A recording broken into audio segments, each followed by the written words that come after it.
பல பேருடைய பிரச்சனைகளை உங்களுடைய தோளிலேயே சுமக்க துவங்கும் பொழுது, பல பேருடைய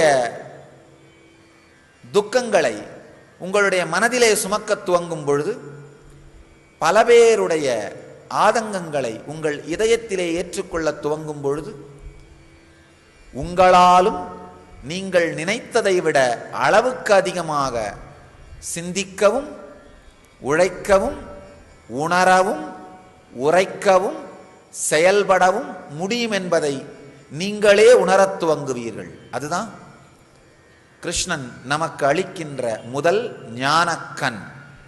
ஞானக்கண் அப்படின்னா வெறும் ஏதோ ஒரு வித்தியாசமான அல்லது அபரிமிதமான அபூர்வமான சக்தின்னு நினைக்காதீங்க. நம்முடைய மனதை தாண்டி, நம்முடைய அறிவை தாண்டி நம்மையே நாம் பார்த்து கொள்ளுகின்ற தெளிவு,